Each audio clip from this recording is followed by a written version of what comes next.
Բարի երեկո, Ազատություն TV-ի ուղիղ եթերը լրատվական կենտրոնն է շարունակում։ Այսօր դիտեք։ Երկրորդ չկա, նորից գիշերը եղել ակրակոցները։ Ադրբեջանցիները գիշերը խախտել են հրադադարը թիրախավորելով խնածախի տներից մեկը։ Ժամը 10-ից հետո սկսում են։ Փարաքարում ընդդիմության թեկնածուն կդառնա քաղաքապետ Գյումրիում ավագանի անցած 5 ուժերից 4-ը հայտարարում են, որ ԿՊԱ-ական քաղաքապետ չի լինի։ Ես հույսով եմ, որ Մարտուն Գրիգորյանը եւս իր խոսքերը ինչ որ ասել է, ինչ էլ որ պակաս է եղել, հավանական է մենք կարող ենք նստել, բանակցել, քննարկել, խոսել։ Հավաքական ընդդիմությունը հաղթեց Նիկոլ Փաշինյանին, ընդդիմադիրները համայնքային արտահերթ ընտրություններից այս եզրահանգման են եկել։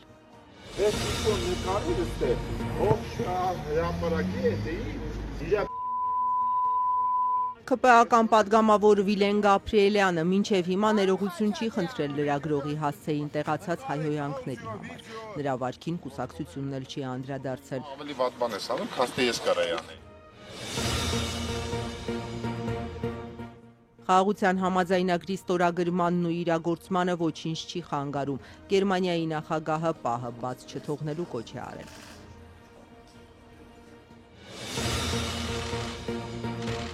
Թրամփի հայտարարությունից հետո թե շատ զայրացած է Պուտինի վրա։ Կրեմլը շարունակում է աշխատել Միացյալ Նահանգների հետ։ Նախսահմանային իրավիճակի մասին Ադրբեջանի զինուժը կեսգիշերից հետո կրակել է Սյունիքի մարզի Խնածախ բնակավայրի ուղղությամբ, հաղորդեց Պաշտպանության նախարարությունը։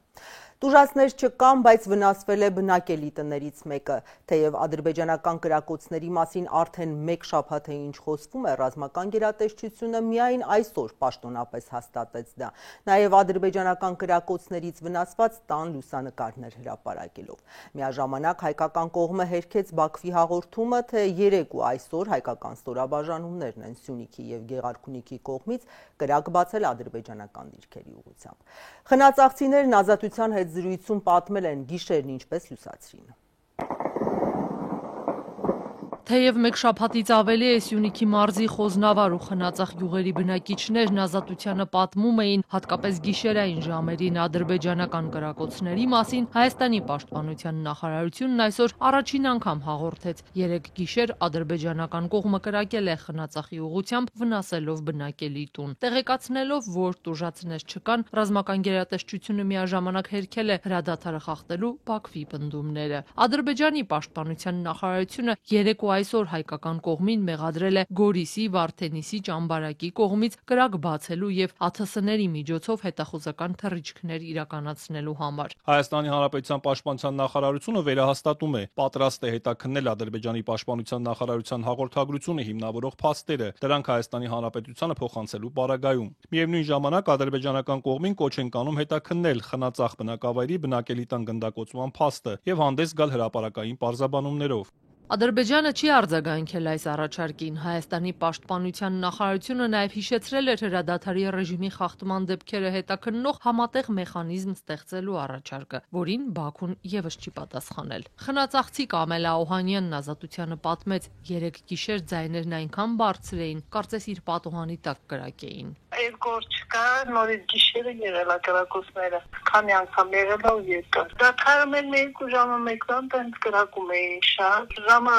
10-ից հետո սկսում են։ Ընթացքում կարել է 4 անգամ կրակել են։ Ես պարկած եմ եղել, բայց ձենները ուժեղ գալիս է, ոնց որ մոտով լինի այդտեղ։ Գյուղի պոստը մոտիկ է, մեզանից վերել, որ կրակում են, ասում եք արդեն։ Չնայած անցած շաբաթ սահմանային Խնածախից ու Խոզնավարից ստացվող լուրերին, որ գյուղում կրակոցներ են լսում, պաշտպանության նախարար Սուրեն Պապիկյանը խորհրդարանում հայտարարել էր, սահմանի երկայնքով կրակոցների դեպքեր լինում են, սակայն դրանք Հայաստանի ուղղությամբ չեն։ Բնականաբար դրանք այն դեպքերն են,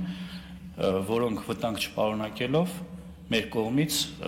հայտարարության չեն արժանանում։ Այսօր արդեն Պաշտպանության նախարարությունը հաղորդագրությանը կից լուսանկարներ է հրապարակել, դրանցում գետնին ընկած պարկուճը ու կրակոցից վնասված պատուհան։ Խնածախից ստացվող տեղեկությունների համաձայն դա գյուղապետ Սեյրան Միրզոյանի տունն է։ Տեղեկությունը հաստատելու կամ հերքելու համար դեռ փորձում ենք կապ հաստատել Միրզոյանի հետ։ Նա զանգերին չի պատասխանում։ Հարևան Խոզնավարի գյուղապետ Վահան Զաքյանն էլ ասաց, անցած գիշեր կրակոցների ձայնը հեռվից է լսել, շատ խուլ։ Ներգում գրագոստար չի եղել, գյուղը վերել երկու հատ գրագոց եղել այդ, բայց խորքից արձանել եկել։ Կրակոցների մասին տեղեկություններն ու մեղադրանքները հաջորդում են հայ-ադրբեջանական խաղաղության պայմանագրի տեքստի համաձայնեցմանը։ Հիմա տեղափոխվենք Գյումրի, որտեղ քաղաքապետ նավական ու ընտրություններով պետք է որոշվի, քանի որ երեկվա քվեարկության արդյունքներով քաղաքական որևէ ուժի չի հաջողվել հավաքել 50+1%։ Հիմա գլխավոր հարցն այն է, արդյոք ընդդիմադիրները կհամախմբվեն մի շարք քրեական գործերով անցնող Վարդան Ղուկասյանի շուրջ։ Ամենաշատ ձայները իշխանության ընդդիմախոսներից նա է հավաքել, կարծում է իր ընտրության շուրջ պետք է լինի համաձայնությունը։ Ընդդիմադիր երկու ուժերը համաձայն են, վերջին խոսքը երրորդ տեղը զբաղեցրած Մարտուն Գրիգորյանինն է։ Ով կլինի Գյումրիի հաջորդ քաղաքապետը։ Այս հարցի հասցեատերը ընդդիմադիր պատգամավոր Մարտուն Գրիգորյանն է, որը հետընտրական ողջ օրվա լռությունը խախտեց ֆեյսբուքյան մի կարճ գրառմամբ։ Սիրելի գյումրեցիներ, վերահաստատում եմ ասածս, քաղաքացիական պայմանագիրը Գյումրիում քաղաքապետ չի ունենալու, դա հաստատ է։ Ինչ է նշանակում այս գրառումը, արդյոք արդեն կայացել է ընտրություններում երկրորդ ու երրորդ տեղերը զբաղեցրած Վարդան Ղուկասյանի ու Մարտուն Գրիգորյանի համաձայնությունը, դեռ պարզ չէ։ Վարդան Ղուկասյանին աջակցելու մասին առավոտյան առավել հստակ արտահայտվեցին Անցողիկ Շեմը հաղթարած մյուս երկու ընդդիմադիր ուժերը՝ Իմ հզոր համայնքը եւ Մայր Հայաստանը։ Ղուկասյանի քաղաքապետ ընտրվելու հարցում վճռորոշը Մարտուն Գրիգորյանի դիրքորոշումն է։ Նա էլ մինչ այս պահը այս գրառումից բացի այլ հայտարարություն չի արել։ Զանգերին չի պատասխանում, իսկ շտաբի դռները փակ են այցելուների առաջ։ Այսօր օրվա երկրորդ կեսին հրավիրած ասուլիսում Գյումրիի նախկին քաղաքապետ Վարդան Ղուկասյանը վստահեցրեց, թե ինքն ու Գրիգորյանը ողերիմ թշնամիներ չեն։ 2008-ին Գրիգորյանն ու Ղուկասյանը դարձյալ պայքարել էին քաղաքապետի պաշտոնի համար, հաղթել էր Ղուկասյանը։ 2012-ին նրանց մերձավորներն իրար վրա էին կրակել։ Ես հույսով եմ, որ Մարտուն Գրիգորյանը եւս իր խոսքերը ինչ որ ասել է, ինչ էլ որ պակաս է եղել, հավանական է մենք կարող ենք նստել, բանակցել, քննարկել, խոսել, այնպես որ ես ոչ մեկին թշնամու աչքերով չեմ նայում, ինչ կանել, ուրեմն վերադաս կառույցները ուզեցան խառնել Գյումրի քաղաքը եւ որոշակի բաներ կարողացան ուրեմն կազմակերպել,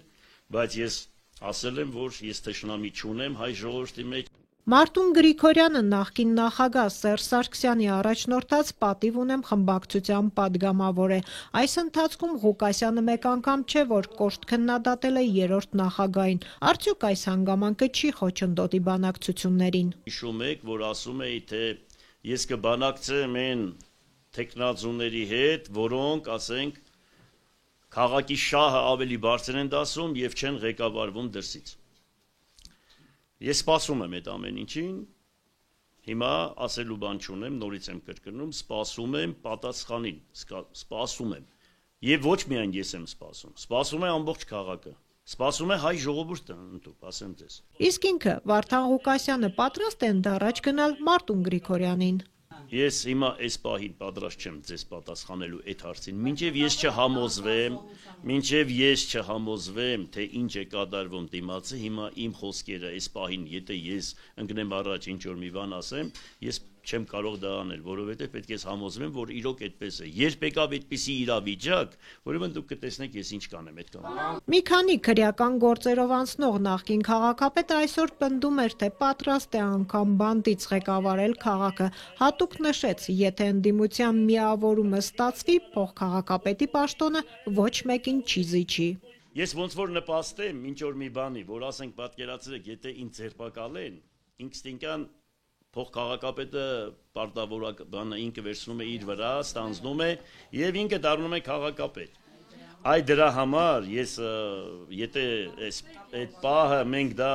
բան ենք անում, թե չէ միանշանակ ես խնդիր չունեմ աշխատելու հետ կապված։ Ինչ վերաբերում է ամենաշատ ձայները 36% ստացած, բայց միայնակ իշխանություն ձևավորելու հնարավորություն չունեցող քաղաքացիական պայմանագրին սատարելուն, ապա շեշտեց.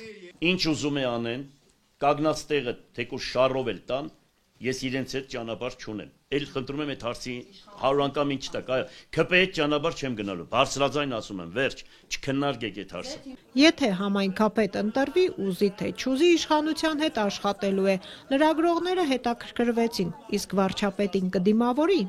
Ես ընդհանրապես ոչ մեկին սենց բան չեմ արել, իմ հորս է չեմ անում, հասկացա՞ր։ Բայց սուբորդինացիան պահելու համար, ուրեմն ինձ կպահեմ ճիշտ։ Եթե հանգարց միած սխալ վերաբերմունք տեսա այդ հարաբերությունների մեջ, ինքն էլ որպես քաղաքի քաղաքապետ, միանշանակ երկրորդ անգամ չեմ գնալու, ձեռս չեմ բարձրացնելու, չեմ բարևելու, երեսներն չեմ նայելու, բայց չափը ես միշտ պահել եմ, սուբորդինացիան պահում եմ, եթե իրենց էլ չհարկեմ, ատորը կհարկեմ։ Հասկանալի է, դա Հայաստանի Հանրապետության վարչապետի ատորն է, իրեն իր քաղաքականության միանշանակ չեմ ընդունում, ինչ որ արվել է չեմ ընդունում, բայց քաղաքի հետ կապված, եթե որևիցե մի խնդիր լինի, միանշանակ, ուրեմն իմ քաղաքի խնդիրները խոմ չեմ փագելու տնեմ բան, դա հաջողություն ստեցնում։ Քաղաքի հասանելիքները կբարձրաձայնեմ, եթե չտան, մեծ աղմուկ կհանեմ, կհասնենք մինչև ես չգիտեմ ուր։ Եթե ընդդիմությունը Գյումրիում միավորվի, նրան ձայները առաջին իսկ փուլով բավարար են Ղուկասյանին քաղաքապետ ընտրելու համար։ Այս սցենարի դեպքում 36% ստացած քաղաքացիական պայմանագիրը մեծությամբ երկրորդ քաղաքում ընդդիմություն կդառնա։ Եթե Վարդան Ղուկասյանը 33 հոգանոց ավագանու կազմից առնվազն 17 ձայն չստանա, քաղաքապետի ընտրության երկրորդ փուլ կլինի։ Իդեպ Մարտուն Գրիգորյանի կարճ գրառմանը, թե քաղաքացիական պայմանագիրը Գյումրիում քաղաքապետ չի ունենալու, քիչ առաջ արձագանքել է Վարդան Ղուկասյանը, նա հստակություն է ակնկալում, որպեսզի Գյումրին ունենա ընդդիմադիր քաղաքապետ, Մարտուն Գրիգորյանը պետք է հետևի Ռուբեն Մխիթարյանի և Կարեն Սիմոնյանի օրինակին և հստակ հայտարարի, որ կքվեարկի ամենաշատ ընդդիմադիր քվեստացած թեկնածուին, Facebook-ում գրել է Վարդան Ղուկասյանը։ Ի տարբերություն Գյումրիի, Երևանի հարևանությամբ գտնվող և 9 գյուղ միավորող Փարաքարում միանձնյա հաղթող կա, ընդդիմադիր միասնություն դաշինքը։ Ընտրական ցուցակը այստեղ գլխավորում էր ապրելու երկիր կուսակցության ներկայացուցիչ Վալոդյա Գրիգորյանը, որը կոալիցիաներ կազմելու կարիք չի ունենա։ Իշխանական քաղաքացիական պայմանագիրը պարտությունից հետո շնորհավորել է հաղթած մրցակցին։ Փարաքար համայնքում ընդդիմադիր ապրելու երկիր կուսակցության ներկայացուցիչ Վալոդյա Գրիգորյանը հաղթեց քաղաքացիական պայմանագրի թեկնածու Լյուդվիգ Գյուլնազարյանին։ Կենտրոնական ընտրական հանձնաժողովի նախնական տվյալներով Գրիգորյանի առաջնորդած միասնություն դաշինքը 3 անցկացված ընտրություններում ստացել է ձայների մոտ 57%-ը։ Ժողովուրդը տվեց իր վստահությունը եւ դա ինձ շատ պարտավորեցնում է, որպեսզի ես նույնպես գրանցեմ այնպեսի առաջընթաց, որը որ սպասում է մեր բարեխոսացած համայնքի ժողովուրդը։ Ընդդիմադիր Վալոդյա Գրիգորյանի համար հաղթանակը սպասելի էր, ասում է, քարոզարշավի ընթացքում մարդկանց տրամադրվածությունից արդեն պարզ էր, վստահում են իրենց ուժին։ Քաղաքացիական պայմանագրի պարտված թեկնածու Լյուդվիգ Գյուլնազարյանը շնորհավորել է մրցակցին հաղթանակի կապակցությամբ։ Գյուլնազարյանը, որ պնդում էր, թե հենց քաղաքացիական պայմանագիրն է մեծամասնություն ստանալու, այսօր սոցիալական ցանցի իր էջում գրել է.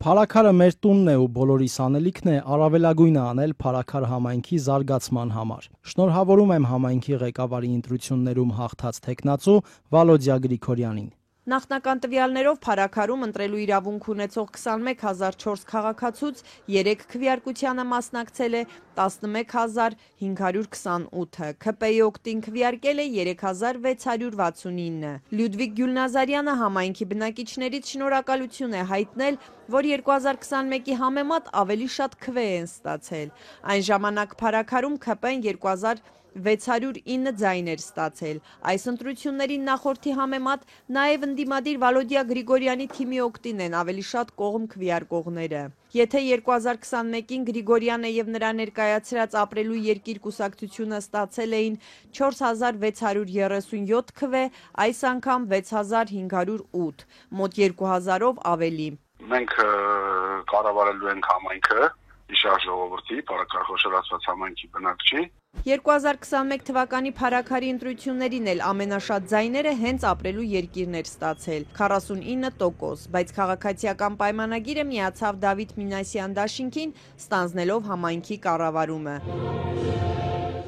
Սկզբից Մինասյանը, ապա Գյուլնազարյանը կառավարեցին փարաքարը։ Պաշտոնը ստանձնելուց 4 ամիս անց Լյուդվիգ Գյուլնազարյանը հրաժարական տվեց արյունալի մի միջադեպի ներկա գտնվելու պատճառով։ Նշանակվեցին արտահերթ ընտրություններ։ Ապրելու երկիր կուսակցության համահիմնադիր Մեսրոպ Առաքելյանը ասում է, երեկվա ընտրությունը փարաքարցիների պատասխանն էր քաղաքացիական պայմանագիր կուսակցությանը, որ 2021-ին չթողեց մեծամասնություն ստացած ուժը փարաքարում ստանձնի համայնքի կառավարումը։ Նախորդ ընտրություններում 49% ձայն էին հավաքել ու հետագայում նաև այլ խնդիրներ եղավ, նաև դատական գործընթացներում վիճարկեցին, այսինքն ակնհայտ էր, որ ՔՊ-ի կողմից տեղի ունեցել անարդարություն եւ իշխանազավթում, որը քաղաքացիների կողմից հետեւյալ արձագանքը ստացա։ Ոչ քաղաքացիական պայմանագիր կուսակցությունը, ոչ նրանց թեկնածու Լյուդվիգ Գյուլնազարյանը չեն պատասխանում զանգերին։ Համայնքի ղեկավարի հաղթած թեկնածու Վալոդիա Գրիգորյանը չի կարծում, թե համայնքի կառավարման հարցում խնդիրներ կլինեն գործադիր իշխանության հետ։ Այստեղ կա ժողովրդի հարց, որ ինձ թվում է, թե համայնքային իշխանության, թե կառավարության տրամադրվածությունը, պետք է լինի դրական, որտեղ այստեղ ժողովուրդն է այդ քվեն տվել, թե կառավարությունը պետք է նայի, որ ինչ-որ ընդդիմություն է ղեկավարում համայնքում ու ինչ-որ պրոբլեմներ ստեղծի համայնքի համար, ժողովրդի համար, ինձ թվում է դա նորմալ չի տենց։ Ինձ թվում է ամեն ինչ նորմալ է լինելու։ Մեկ շաբաթ անց, երբ կենտրոնական ընտրական հանձնաժողովը արդյունքների վերաբերյալ վերջնական արձանագրություն կազմի, ավականու անդամները կստանան մանդատները։ Նախնական տվյալներով 12 մանդատ կստանա հաղթող Միասնություն դաշինքը, 7 ՔՊ-ն եւ 2 մանդատ էլ կտրվի ազգային առաջընթաց կուսակցությանը։ Վալոդիա Գրիգորյանը օրենքի ուժով կդառնա համայնքի ղեկավար։ Ինչ ցույց տվեցին 2026-ի խորհրդարանական պայքարից առաջ անցկացված համայնքային վերջին ընտրությունները։ Վարչապետ Նիկոլ Փաշինյանը պարտվեց հավաքական ընդդիմությանը։ Խորհրդարանական ընդդիմությունից այսպես են մեկնաբանում 3 Գյումրիում եւ Փարաքարում տեղի ունեցած արտահերթ ընտրությունների արդյունքները։ Նիկոլ Փաշինյանի առաջնորդած քաղաքացիական պայմանագիրը, որ մինչև ընտրությունները պնդում էր, թե Գյումրիում ընդդիմադիր թեկնածուների թիկունքում երկրորդ եւ երրորդ նախագահներն են, չի արձագանքում, արդյոք Նիկոլ Փաշինյանը պարտվեց հենց Սերժ Սարգսյանին եւ Ռոբերտ Քոչարյանին։ Իշխանական պատգամավոր Արսեն Թորոսյանն այսօր չի համաձայնել դիտարկման հետ, թե սա ազդակ է, որ 2026-ի խորհրդարանական ընտրություններին քաղաքացիական պայմանագիրը իշխանություն չի լինի։ Գյումրիում եւ Փարաքարում ընդդիմության ներկայացուցիչները հաղթեցին Նիկոլ Փաշինյանին։ Սարիկ Մինասյանի հետևում կանգնած էր Նիկոլ Փաշինյանը եւ քվեարկելով Սարիկ Մինասյանի դեմ, բոլորը քվեարկում էին Նիկոլ Փաշինյանի դեմ։ Քանի որ Փաշինյանը ինքն է հասկանում, որ իր հեղինակությունը ձգտում է զրոյի եւ որ իր իշխանության գալու օրվանից մինչեւ այսօր ինքը 7-8 անգամ կորցրել է իր հեղինակությունը, իր ռեյտինգը ընկել, ինքն էլ է դա հասկանում։ Այլապես պարզ է, չէ, որ ինքը ընտրությունների նախորդ օրը, երբ ՔՊ-ն Գյումրիում նախընտրական հավաք էր կազմակերպում, Փաշինյանը ինքը այնտեղ կլիներ։ Բոլոր իր կատարած սխալները, անազնվությունները, բլեֆները վերջ-վերջո պետք է իր դեմ դուրս գան։ Վերջ-վերջո դա այդպես է լինելու։ Այսինքն ինքը ժողովրդին ինչ ասես խոստացել է, խաբել է, հիմա մարդիկ ասում են դե վերջ հերիք է։ Էլի գիտեք, նավթալինից հանել է իրեն հին ձայնապնակը, թալանել եք, բերելու ենք, չգիտեմ, քյաբաբար քյաբաբ, ջիպար ջիպ հանելու ենք, մարդիկ տեսնում են, որ սուտ է, որևէ բան հետ չի բերել, իրենց կենսամակարդակը չի բարելավել, իսկ իր մերձակայքի եւ իրեն հնազանդ հավատարիմ օլիգարխների կյանքը ինչքան է բարելավել։ Սա պետք է դառնա մեր համար սովորական մի բան, մեր երկրի համար, որովհետեւ համամասնական ընտրակարգերը զարգացմանը զուգընթաց քաղաքական համակարգի երկրի բերում են այսպիսի պատկերի, շատ հազվադեպ է լինում,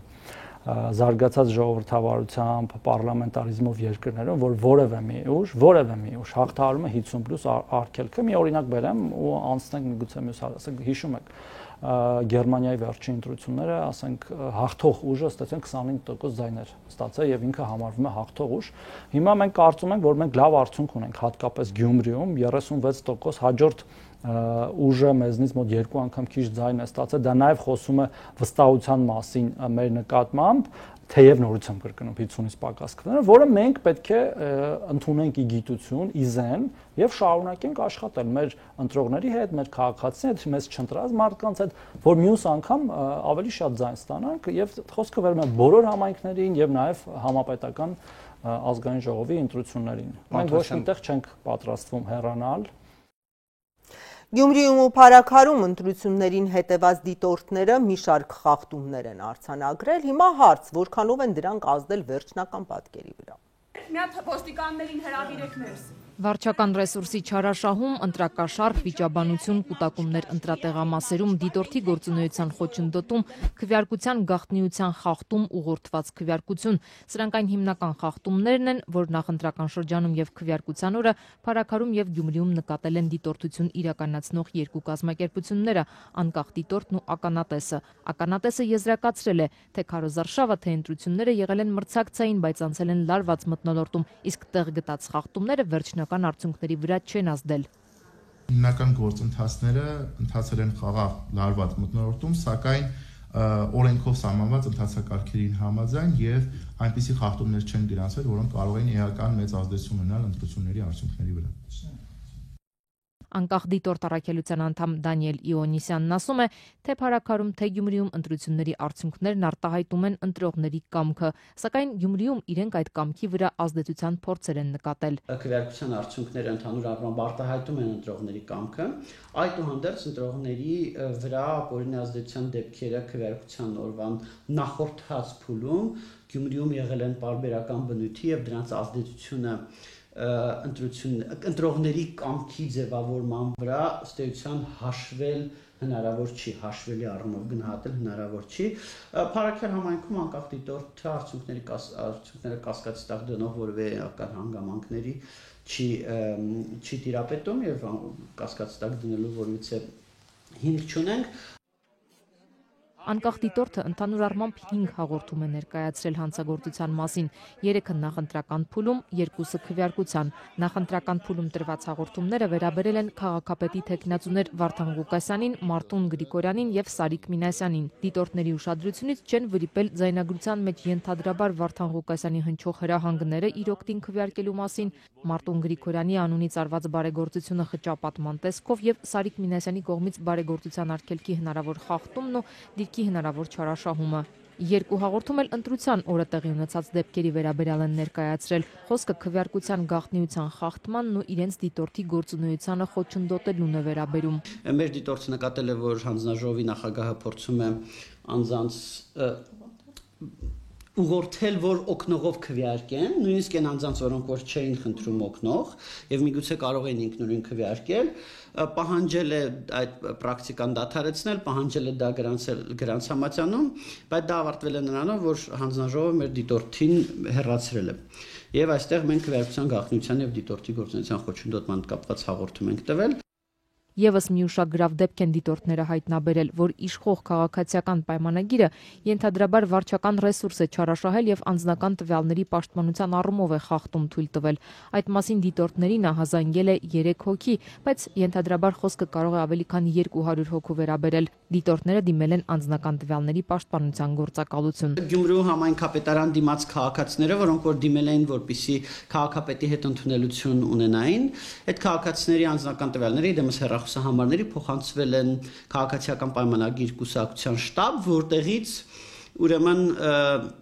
այդ մարդկանց զանգել եւ կանչել են արդեն քարոզչական հանդիպմանը։ Ինչ վերաբերում է ընտրակաշառքի եւ բարեգործության արգելքի խախտումների դեպքերով հակակոռուպցիոն կոմիտեի ձերբակալություններին, ապա Դանիել Իոնիսյանն ասում է, կարևոր էր, որ որևէ մեկի դեպքում այնպիսի խափանման միջոց չի կիրառվել, որ կարգելակեր այդ մարդկանց մասնակցությունը քարոզ արշավին։ Այս առումով նաև ես ուզում եմ անդրադառնալ նրան, որ 3 ձերբակալված անձանց մասով քաղաքական դերակատարներից մեկը, որի ուժից օրինակ այդ ձերբակալվածներն էին, հայտարարեց, որ մենք ընտրողների հետ կազմակերպչական աշխատանք ենք անում եւ հակակոռուպցիոն կոմիտեն մեզ խանգարեց, կներեք, ես ընտրական օրենսգիրքում չգիտեմ որևիցե գործառույթ, որը կուսակցությունը ընտրողների հետ պետք է անի քվեարկության օրը։ Եվ սա իմ կարծիքով ինչ որ առումով ինքնախոստովանություն է։ Դիտորդները նախընտրական քարոզարշավի ժամանակ են բազմաթիվ խախտումներ նկատել։ Օրինակ, որ քարոզարշավ կամ հակաքարոզ են իրականացրել մարդիկ, որ դրա իրավունքը չունեին։ Մի դեպքում Շիրակի հոգևոր առաջնորդը, մյուս դեպքում Ռուսաստանի պետական դումայի падգամավորը հօգուտ ընդդիմության թեկնածուների։ Իսկ իշխանական թեկնածուի օգտին ականատես դիտորդական առաքելությունն առանձնացրել է ենթադրաբար կեղծ հարցումները, հանրայինի անհամաչափ լուսաբանումն ու վարչական ռեսուրսի կենտրոնացումը։ Այսինքն ռեսուրսները կենտրոնացվել են այս ընթացքում եւ թիմ աշխատանքը, այսպես ասած, շատ մի քանի անգամ ավելի մեծ թափով է իրականացվել։ Այդ ամենը ներկայացվել է որպես քաղաքացիական պայմանագրի արժանիք քարոզչության ընթացքում։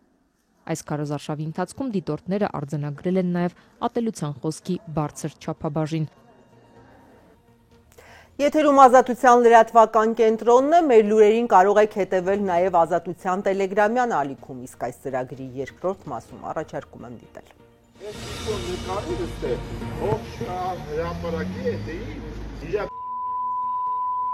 ԿՊԱ-ական падգամավոր Վիլեն Գաբրիելյանը մինչև հիմա ներողություն չի խնդրել լրագրողի հասցեին տեղացած հայհոյանքների համար։ Նրա վարքին կուսակցությունն էլ չի անդրադարձել։ Ավելի վատ բան ես անում, քան թե ես կարայի անել։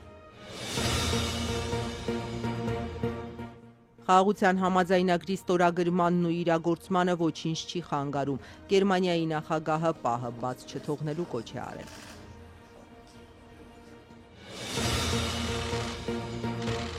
Թրամփի հայտարարությունից հետո թե շատ զայրացած է Պուտինի վրա, Կրեմլը շարունակում է աշխատել Միացյալ Նահանգների հետ։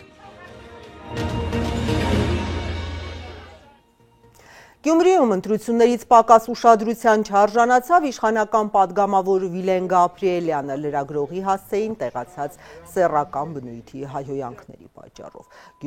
Գյումրիում քվեների հաշվարկին զուգահեռ տեղի ունեցած եւ մի քանի դրվագից կազմված այս միջադեպից հետո Գաբրիելյանը մինչև հիմա ներողություն չի խնդրել, նրա վարքին կուսակցությունն էլ չի անդրադարձել։ Իրավապաշտպանները նաեւ իրավապահներից են քայլեր ակնկալում, նրանք եւս լուռ են։ Գյումրու ընտրությունների կոնտեքստում ես եմ այսօր աստղել համար 1։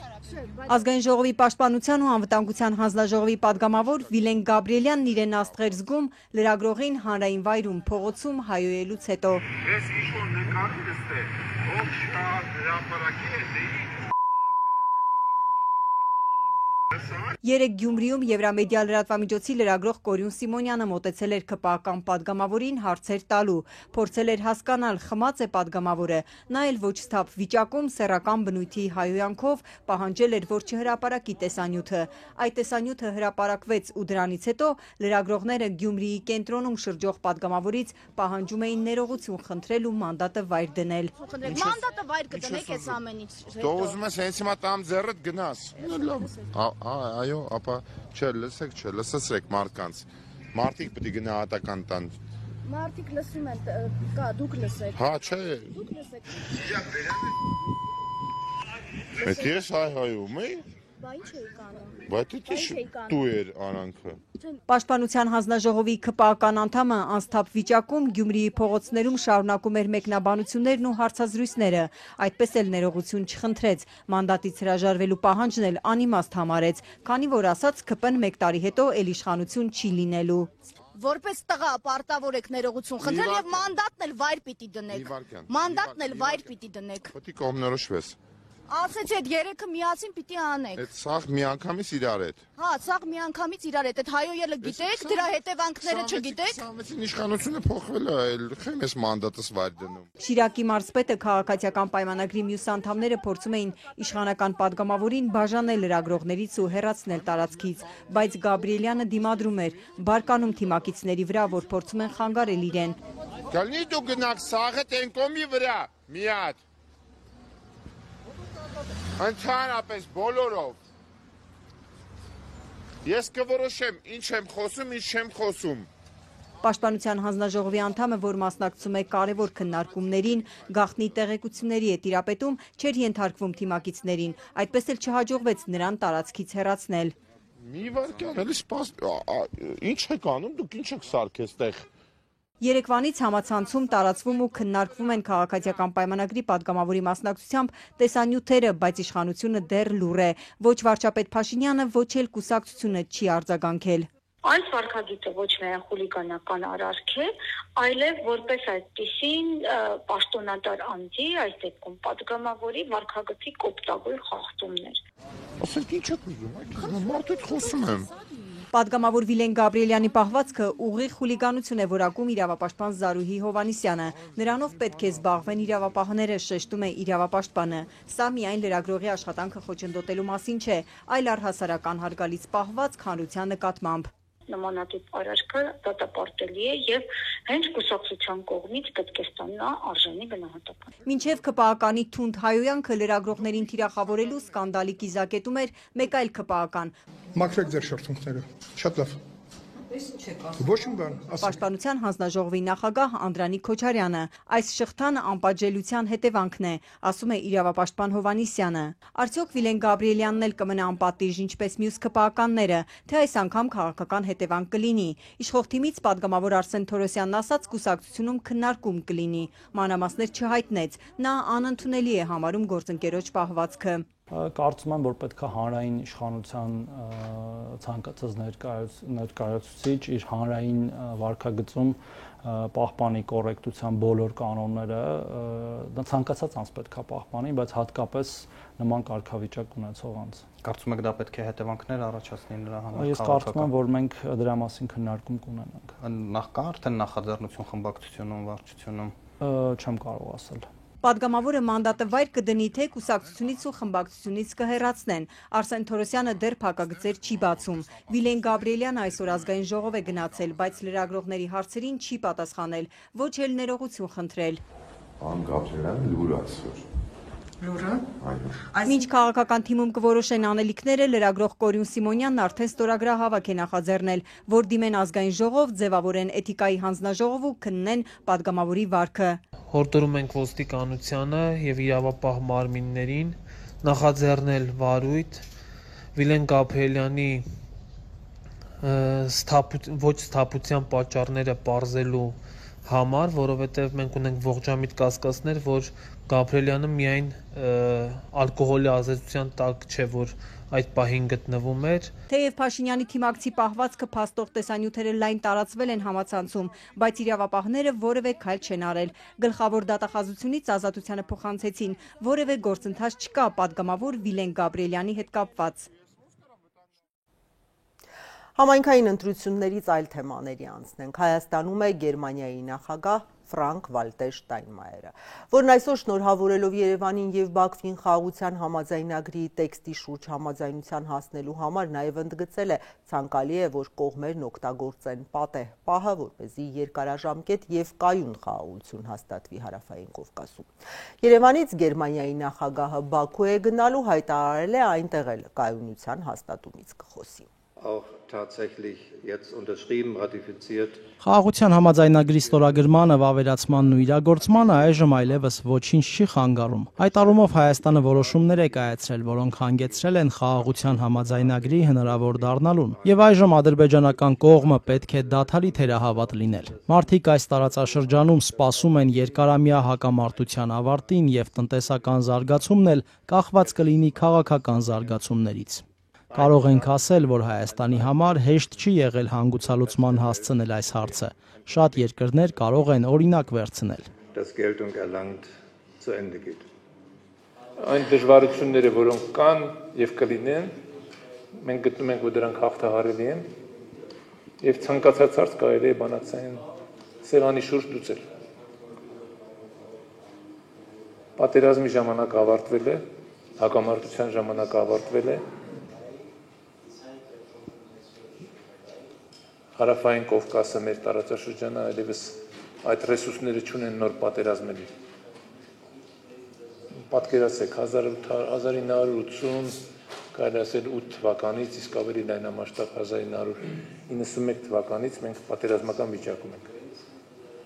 Ես չեմ ասում մեր տարածաշրջանի մյուս հակամարտությունները։ Եվ այս առումով է, որ մենք հետևողական ենք եւ լավատեսությունը, գիտեք, հիմնվում է իրատեսության վրա։ Մենք իրատեսենք եւ անում ենք քայլեր, որոնք ոչ թե հեռացնում են մեր մոտեցումները, այլ ընդհակառակը մոտեցնում են իրար։ Պաշտոնական այցով Հայաստանում գտնվող Գերմանիայի նախագահ Ֆրանկ Վալտեր Շտայնմայերին եւ նրա տիկնոջը կառավարությունում հյուրընկալել են Հայաստանի վարչապետն ու նրա տիկինը։ Հայաստանի ղեկավարի հետ հանդիպմանը ևս եղել է անդրադարձ հայ-ադրբեջանական հարաբերություններին, Փաշինյանն ու Շտայնմայերը ըստ կառավարության կարևորել են համաձայնագրի ստորագրումը ի նպաստ Հարավային Կովկասում խաղաղության ու կայունության ապահովման։ Ֆրանկ Վալտեր Շտայնմայերը շեշտել է Գերմանիայի աջակցությունը Հայաստանի կառավարության խաղաղության օրակարգին։ Անհետ կորածների հարազատներն այսօր ազգային ժողովում հանդիպում էին Պաշտպանության հանձնաժողովի նախագահ, քաղաքացիական պայմանագրից Անդրանիկ Քոչարյանի եւ պատգամավորների հետ։ Կրքերը մի պահ ներսում բորբոքվել են, ծնողներից ոմանք դժգոհ են դուրս եկել պատգամավորների հետ հանդիպումից։ Լրագրողների մի քանի հարցերի պատասխանել է հանձնաժողովի նախագահ Անդրանիկ Քոչարյանը։ Ներողություն ստացանք ձեր հարցերի պատասխանելու։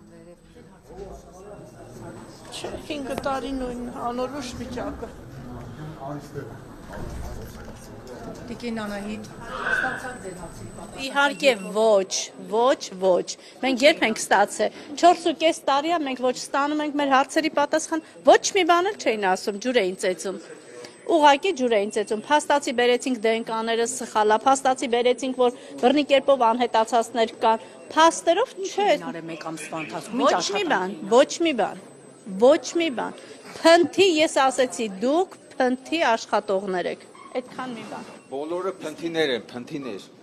Տարբեր տեսակետներ են, ասեմ ձեզ, եթե ջուր ենք ծեծում, արդեն 7 ժամ ջուր ծեծել կլինի, չէ։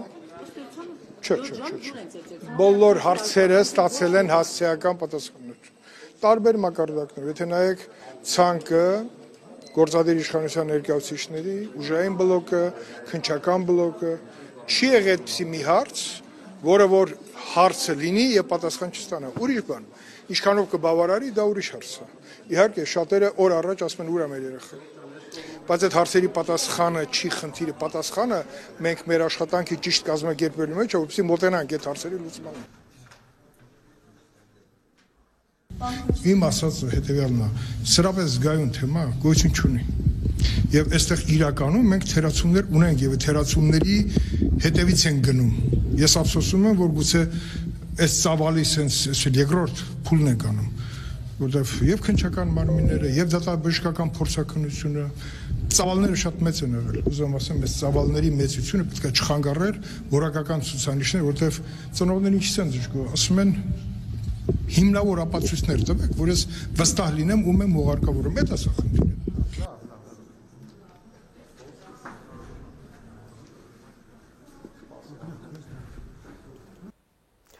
Վաղվանից արցախցիներին տրամադրվող ամսական 50,000 դրամ աջակցության ծրագիրը կտրուկ կրճատվում է։ Եթե մինչև հիմա օժանդակությունը բոլորին էր հասնում, ապրիլից ծրագրից կօգտվեն միայն անչափահասները, տարեցները, հաշմանդամության համապատասխան կարգ ունեցողներն ու այլ խոցելի խմբերը։ Տասնյակ հազարավորների համար աջակցությունը կդադարեցվի։ Արցախցին բեռ չէ, արցախցին պոտենցիալ է, այս բովանդակությամբ գրություններ այսօր հայտնվեցին կառավարության 3-րդ մասնաշենքի շեմին, որտեղով ամեն օր անցնում դառնում են աշխատանքի և սոցիալական հարցերի նախարարության աշխատակիցները։ Այս ֆլեշմոբով մի խումբ արցախցիները դժգոհում էին աջակցության ծրագիրը կրճատելու որոշման առիթով։ Օրինակ առաջինը վերևում 40+10 դադարեցում, հարկադիր արտագաղթ, կարծում եմ սա պարզ լոզունգ է, որովհետև ինչպես բազմից նշել են 40+10 դա կեցության վճար չէ, դա այս պահի դրությամբ ժամանակավոր բնակարանի վարձն է, իրականում այդ 40+10 աջակցության ծրագրի շնորհիվ չէ, որ մարդիկ կարողանում են իրենց նվազագույն կենսապայմանները ապահովել եւ կարծում եմ սա այն նվազագույնն է, որը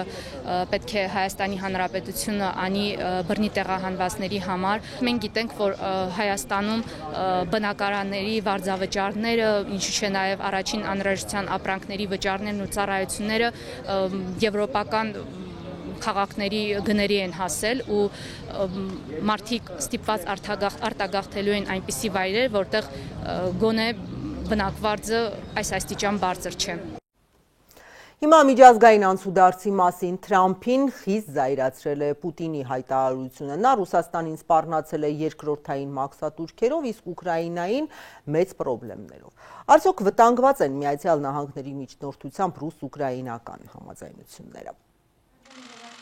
Ուկրաինայում հրադադարի շուրջ Ռուսաստանի հետ շաբաթներ բանակցելուց հետո Դոնալդ Թրամփը երեկ առաջին անգամ քննադատել է նախագահ Պուտինին։ NBC News-ին հեռախոսով տված հարցազրույցում ԱՄՆ նախագահն ասել է, որ իրեն շատ է զայրացրել Պուտինի հայտարարությունը, թե Ուկրաինային դրսից կառավարվող անցումային իշխանություն է հարկավոր։ Ըստ Թրամփի նման սցենարի դեպքում ստիպված կլինեն նորից բանակցել նոր իշխանությունների հետ եւ դեռ երկար ժամանակ գործարք հնարավոր չի լինի կնքել։ Սպիտակ տան ղեկավարը նաեւ սպառնացել է մինչեւ 50% մաքսատուրք սահմանել ռուսական նավթի վրա։ Եթե մեկ ամսում Պուտինը չհամաձայնի հրադադարին, ապա տեղեկացրել է, որ այս շաբաթ կրկին կխոսի նրա հետ։ Եթե Ռուսաստանը եւ ես չկարողանանք Ուկրաինայում արյունահեղությունը դադարեցնելու վերաբերյալ գործարք կնքել, եւ եթե ինձ մոտ կարծիք ձևավորվի, որ դա Ռուսաստանի մեղքն է, ինչը գուցե այդպես չէ, ես երկրորդային մաքսատուրքեր կսահմանեմ Ռուսաստանից դուրս եկող ամբողջ նավթի վրա։ Ավելի ուշ Ֆլորիդայից Վաշինգտոն վերադառնալիս Թրամփը լրագրողների հետ զրույցում կրկնել է. դժգոհ է Պուտինի մեկնաբանություններից եւ հույս հայտնել, որ նա ամեն ինչ ճիշտ կանի։ ԱՄՆ նախագահը հավելել է, որ այդուհանդերձ չէր ցանկանա մաքսատուրքեր սահմանել Ռուսաստանի դեմ։ Կրեմլի խոսնակն ասել է, թե կասկածում է, որ Թրամփը նման բան է ասել, քանզի որոշ հատվածներ Թրամփի խոսքից ուղիղ մեջբերումներ չեն։ Դմիտրի Պեսկովն ասել է, որ Մոսկվան եւ Վաշինգտոնը շարունակում են աշխատանքը առաջին հերթին երկկողմ հարաբերությունների վերականգնման ուղղությամբ։ И также мы работаем над реализацией. Մենք նաև աշխատում ենք ուկրաինական կարգավորման հետ կապված որոշ գաղափարների իրականացման ուղղությամբ։ Այս աշխատանքները ընթացքի մեջ են, սակայն առայժմ չկա որևէ կոնկրետ բան, որի մասին կարող ենք կամ պետք է տեղեկացնենք։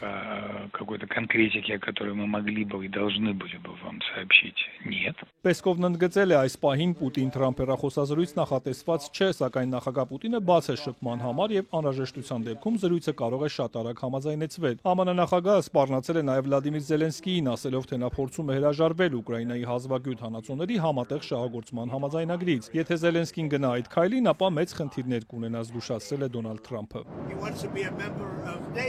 Նա ցանկանում է լինել ՆԱՏՕ-ի անդամ, բայց երբեք չլինի։ Նա հասկանում է դա։ Այնպես որ եթե նա ցանկանում է վերանայել գործարքի պայմանները, ապա լուրջ խնդիրներ կունենա։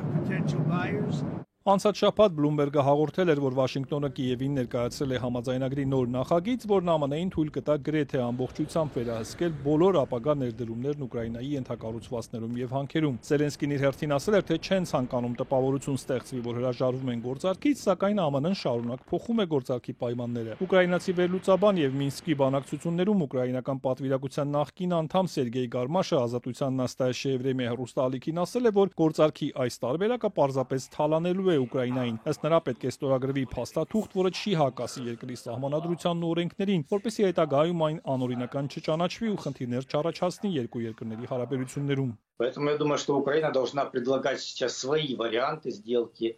Կարծում եմ Ուկրաինան այժմ պետք է առաջարկի գործարքի իր տարբերակները, ելնելով նրանից, որ դրանք պետք է լինեն օրինական եւ համապատասխանեն միջազգային եւ առաջին հերթին ուկրաինական օրենսդրությանը։ В первую очередь все должно отвечать законодательству.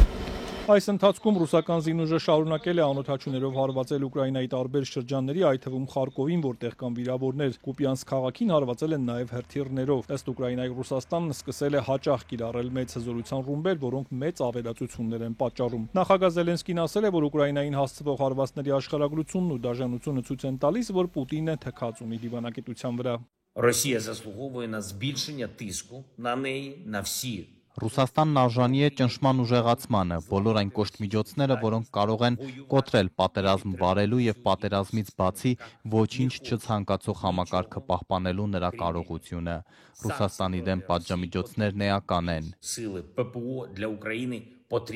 Ռուսաստանն իր հերթին հաղորդել է, որ ուկրաինական անօդաչուներ է խոցել Բրյանսկի, Կալուգայի, Կուրսկի եւ այլ շրջաններում Պոկրովսկի մոտ թեժ մարտեր են ընթանում։ Այս ֆոնին Շվեդիան այսօր հայտարարել է, որ 1.5 միլիարդ դոլարի ռազմական օգնություն կտրամադրի Ուկրաինային։